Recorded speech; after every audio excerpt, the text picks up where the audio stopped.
Resources. It's one of the most important aspects of Honkai Star Rail and arguably one of the biggest ones and biggest flaws that are causing individuals to either not summon for new characters or not build a lot of the old ones they have on their backlog.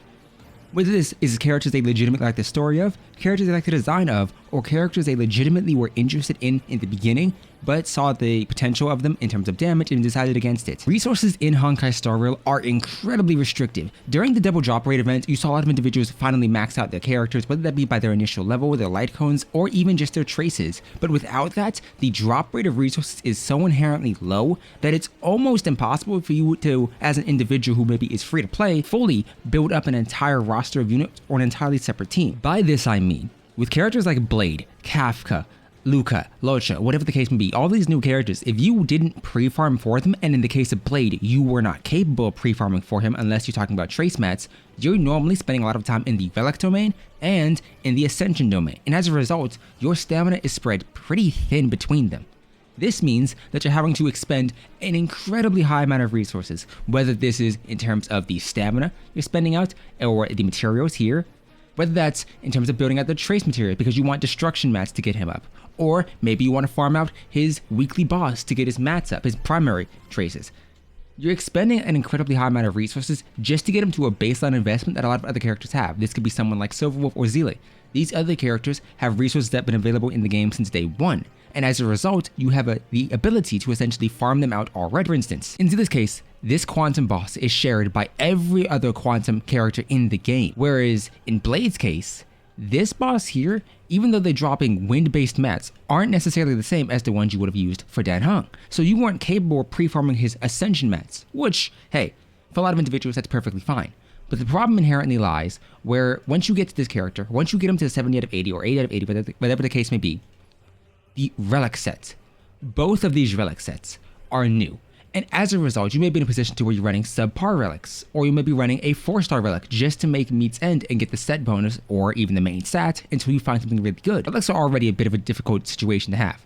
But when you split between them, the trace materials you want to level and the light cone you want to build up, you're subsequently splitting your resources either between a guaranteed upgrade in terms of a light cone that you can share to other characters, or the primary stats of a unit that you already are trying to use. This could be crit rates, this could be HP, this could be effect resistance.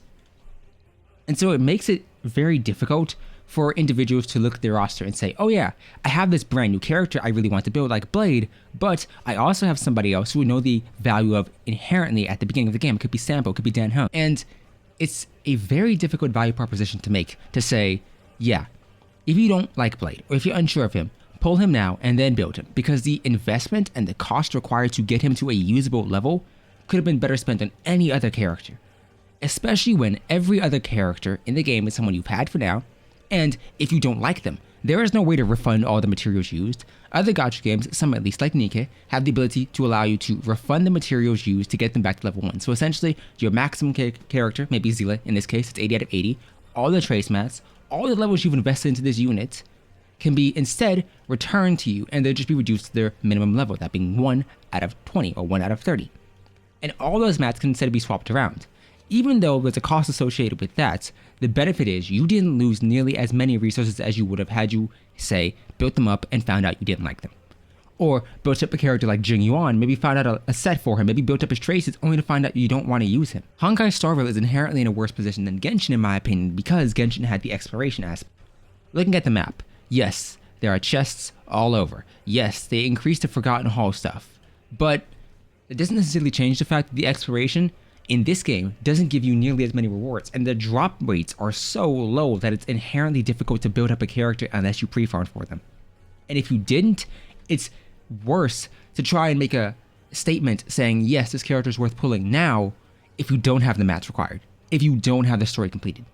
If you were an individual who skipped Kafka, who split Silverwolf and Locha just for Blade, your issue is you're running into a position to where now you have to rush through the story to get to the point where you can farm out his relics, to where you can farm out his boss mats, to where you can farm out anything for him. Otherwise, he's at level 1 or level 20. And that is not a good position to be in. This is even worse in my opinion because light cone mats are shared with trace mats. These should be totally separate in my opinion. I'm perfectly fine with experience being separated, but the primary mats required to ascend a light cone should not be shared. These should not be the same as my preservation trace mats. these should be entirely separate, because that would allow me, as an individual who knows they're going to be building up a preservation character like Fushuan, to pre-farm for her and not have to worry about, do I have enough materials for her and her light cone? Because realistically, if her light cone comes out and I'm looking at it, I'm like, it's okay. I have other options, like Landau's Choice. But as of right now, those options, regardless of what they may be, and her light cone are taking the exact same materials as the ones that would otherwise be used for my preservation characters. So I'm required to essentially prioritize either the character themselves, the light cone they're using, which is a guaranteed base stat increase, or the traits which may be legitimately useful, like defense, like defect resistance. And so I think Honkai Star Rail is in a worse position overall because the idea of building out a character, let's say hypothetically, you're someone who wants to build out a new unit and you don't want to use any Stellar Jades. You are essentially saying, hey, I got this brand new unit. I do hope I haven't built up any characters close to their class in a while. And now I gotta farm out everything for them. You can pre-farm for this. I can admit that. You can pre-farm for this. You can pre-farm for this. Relics, you can't. The Ascension mats, maybe.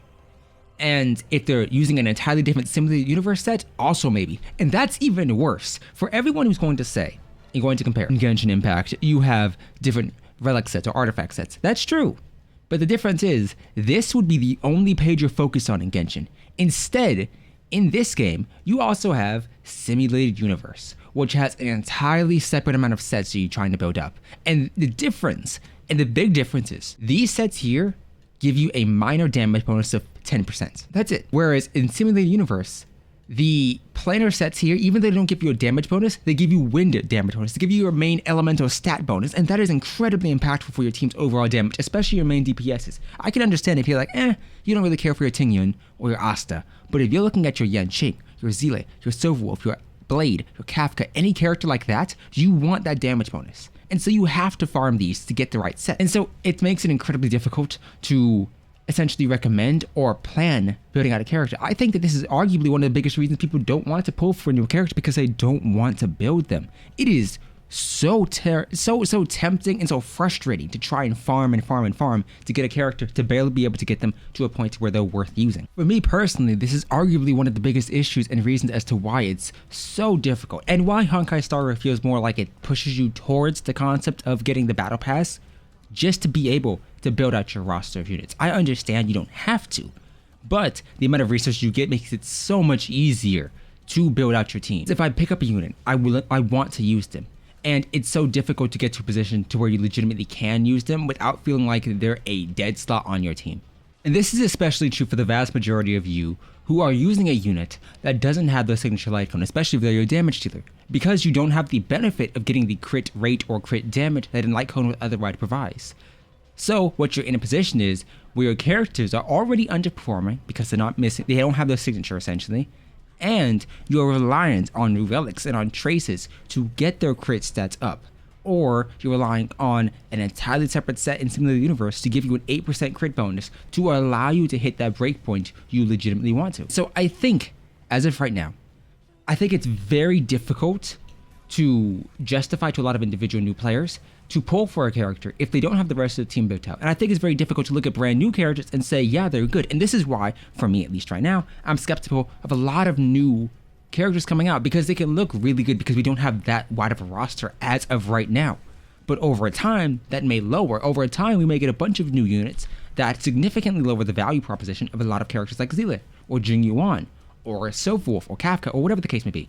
And as a result of that, you may have players or characters that essentially fall. And if they fall down in the meta, you don't want to be in a position to where you've wasted so many resources into them that you feel like you have to use them, even if they legitimately underperform to such an extent to where any new character can be better for you. Because Star Rail is a new game. And as a result, the characters are all going to feel really nice as of right now. But in the future, if that's not the case, there is such a steep investment required to get a unit to a playable and usable state in comparison to everybody else that you have to ensure that the unit you're pulling for is someone you legitimately want. Whether that's because of character reasons, whether that's because of their kits and what they provide you, or legitimately just from their design. And either one is perfectly fine, but pulling based on the strength of a unit isn't really a good metric anymore. We've seen what happened with Jing Yuan, a character who was really good when he came out because Forgotten Hall favored him. And as of right now, without that favor, he's in a position to where he's really not a worthwhile character to get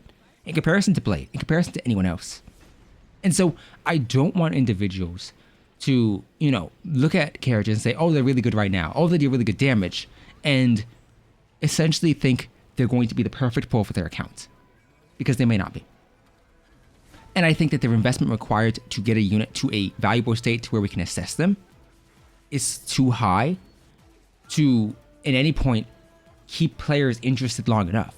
Because if you're constantly waiting for a new unit to be properly evaluated, if you're constantly waiting for the Forgotten Hall rotation to not favor that unit to see if they're legitimately good on their own without the buffs, then you're not going to pull for a very, very long time. And that might be fine for you, but for a lot of players who are unsure and are kind of looking and hoping for a brand new unit, it may legitimately turn them away from the game.